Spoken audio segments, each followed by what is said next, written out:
नमस्कार. आज आपण एका खूप महत्त्वाच्या विषयावर बोलणार आहोत. भारतातील शेतकऱ्यांचं आर्थिक नियोजन. म्हणजे पिकाच्या कापणीपासून ते आर्थिक सुरक्षेपर्यंतचा प्रवास यशस्वीपणे कसा करायचा हेच आपण आज समजून घेणार आहोत.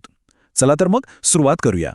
आता हा प्रश्न बघा, असं का म्हटलंय की चांगलं पीक येणं ही फक्त एक सुरुवात आहे? कारण खरं तर पीक चांगलं येणं म्हणजे अर्धी लढाई जिंकण्यासारखं आहे. खरी कसोटी, खरी आव्हानं तर त्यानंतर सुरू होतात, जेव्हा शेतकऱ्याला अनेक अनपेक्षित आर्थिक संकटांना सामोरं जावं लागतं.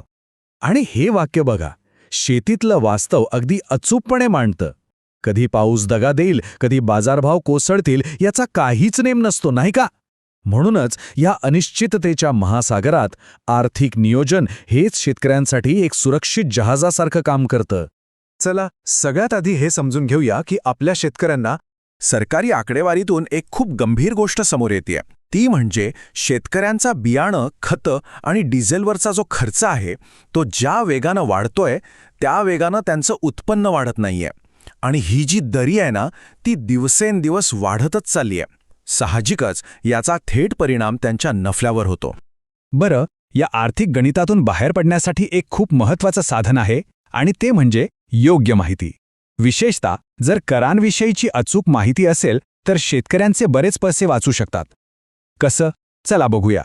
इथे एक चांगली बातमी आहे. आपल्या आयकर कायद्यानुसार शेतीतून मिळणाऱ्या उत्पन्नावर सहसा कर लागत नाही. पण मग प्रश्न येतो की शेतीचं उत्पन्न म्हणजे नेमकं काय? तर कायद्यानुसार यात 3 गोष्टी येतात. एक तर जमिनीतून मिळणारा महसूल किंवा भाडं, दुसरं म्हणजे प्रत्यक्ष शेतीतून मिळणारा नफा, आणि तिसरं म्हणजे शेतीशी संबंधित इमारतींमधून मिळणारं उत्पन्न. हो, पण इथे एक महत्त्वाचा फरक लक्षात घ्यायला हवा. बियाणं विकणं किंवा फुलांची शेती करणं हे कृषी उत्पन्न आहे, पण पोल्ट्री फार्मिंग, डेअरी किंवा मधमाशी पालन हे कृषी उत्पन्न मानलं जात नाही. हा छोटासा वाटणारा फरक कराच्या गणितावर खूप मोठा परिणाम करू शकतो, त्यामुळे हे समजून घेणं खूप गरजेचं आहे. आता आपण एका थोड्याशा किचकट पण अत्यंत महत्त्वाच्या नियमाकडे वळूया. याला म्हणतात पार्शल इंटिग्रेशन किंवा आंशिक एकत्रीकरण. सोप्या भाषेत सांगायचं तर जरी शेतीच्या उत्पन्नावर थेट कर नसला तरी तुमचं दुसरं काही उत्पन्न असेल तर त्याचा परिणाम अप्रत्यक्षपणे तुमच्या करावर होऊ शकतो. हे कसं काम करतं ते समजून घेऊया. सगळ्यात महत्त्वाचं म्हणजे हा नियम सगळ्यांना लागू होत नाही. तो फक्त तेव्हाच लागू होतो जेव्हा 2 अटी पूर्ण होतात. पहिली, तुमचं शेतीचं उत्पन्न वर्षाला 5,000 रुपयांपेक्षा जास्त हवं.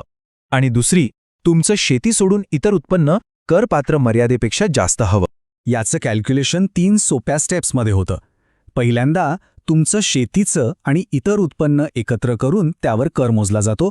मग दुसऱ्या स्टेपमध्ये फक्त शेतीचं उत्पन्न आणि कराची मूळ सवलत एकत्र करून त्यावर कर मोजतात.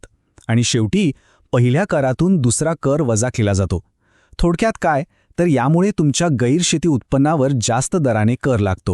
चला, करांचं नियोजन तर झालं, पण कधीकधी शेतकऱ्याला अचानक पैशांची गरज लागते. अशा कठीण काळात काय करता येईल? तर काही तातडीच्या उपायांवर आता नजर टाकूया. कापणी झाली की अनेकदा शेतकऱ्यांवर एक वेगळंच संकट येतं. घरात पैशांची चणचण असते आणि त्यामुळे हातात आलेलं पीक मिळेल त्या भावात कमी किमतीत विकण्याचा दबाव येतो. यालाच डिस्ट्रेस सेल म्हणतात, आणि यात शेतकऱ्याचं मोठं नुकसान होतं. पण यावर एक खूप हुशारीचा उपाय आहे. तो म्हणजे वेअरहाऊस पावती वित्तपुरवठा.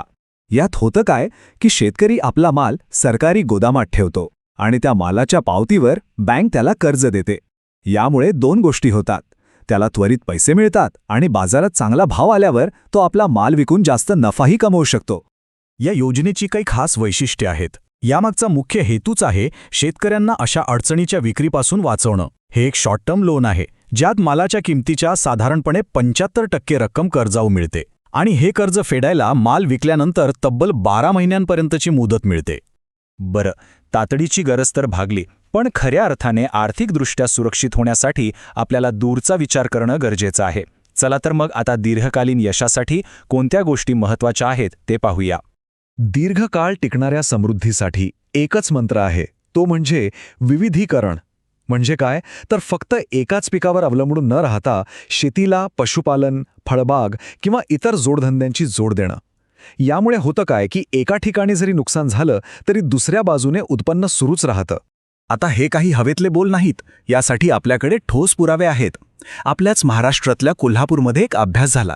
तिथे ज्या शेतकऱ्यांनी आपल्या शेतीत विविधता आणली आणि बाजाराचा अभ्यास करून पिके घेतली, त्यांच्या उत्पन्नात काय जबरदस्त बदल झाला ते पाहण्यासारखं आहे.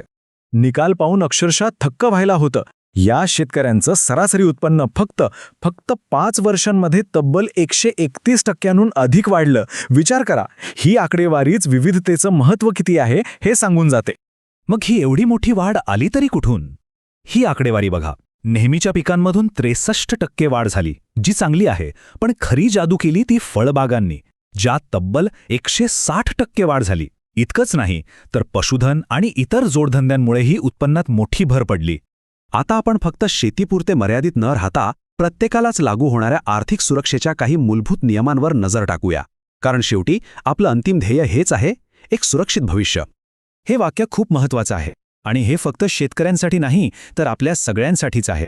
रिटायरमेंट म्हणजे एक मोठा फायनान्शियल प्रोजेक्ट आहे, जो महागाई, टॅक्स आणि आपल्या स्वतःच्या सवयी या सगळ्या अडथळ्यांवर मात करून यशस्वी झालाच पाहिजे. मग अशा सुरक्षित भविष्याचा आराखडा कसा बनवायचा? याची सुरुवात होते एका तपशीलवार बजेटपासून. त्यानंतर कुठल्या महिन्यात पैशांची आवक जावक कमी जास्त होईल याचा अंदाज बांधा. कर्ज आणि विम्यासारख्या आर्थिक साधनांचा हुशारीने वापर करा. आणि सगळ्यात महत्त्वाचं, वेळोवेळी आपल्या प्लॅनचा आढावा घेऊन त्यात आवश्यक बदल करत राहा. आणि शेवटी एक महत्त्वाचा प्रश्न उरतो.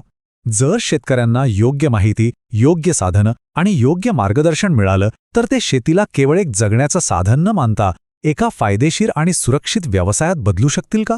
या प्रश्नावर आपण सगळ्यांनीच विचार करायला हवा.